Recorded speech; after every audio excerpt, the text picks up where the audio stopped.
जिल्हा अध्यक्ष करत असताना सुद्धा मला वाटतं भाऊनी शिफारस केली आणि जिल्हा अध्यक्ष केलं। भाऊ, आज परिस्थिती काय आहे?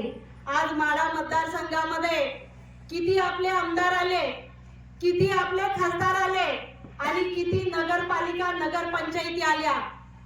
आज ही पुनरावृत्ती होऊ नये म्हणून आज आम्ही सर्वांनी पत्रकार परिषद घेऊन याच्यावरती चिंतन आपण करण्याची गरज आहे की आपल्याला हेच जर जिल्हा परिषद पंचायती समितीमध्ये जर आपल्याला अशीच परिस्थिती होत असेल तर तातडीने आणि ताबडतोब मला वाटतं आपण सुज्ञ आणि शहाणे असाल तर या जिल्हाध्यक्ष पदाचा 7 तालुक्यामध्ये इथला एकही आमदार आलेला नाही।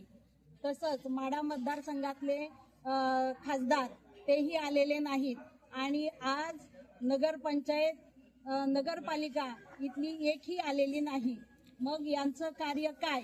यांनी किती तळागाळापर्यंत जाऊन काम केलं आणि कशा पद्धतीनं इथं भारतीय जनता पार्टीला विजय संपादन करून दिला, यासाठी आम्ही राजीनामा मागत आहे। अशीच परिस्थिती राहिली तर तुम्ही बंद करणार का? हो, 100% करणार। कशा स्वरूपात असतात?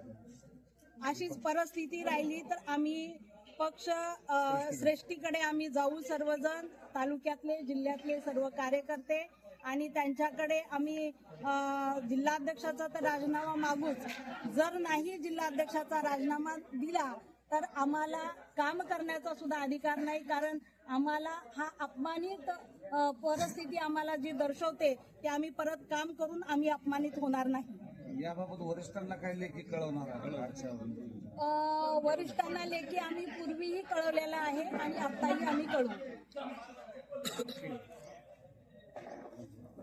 घेऊ द्या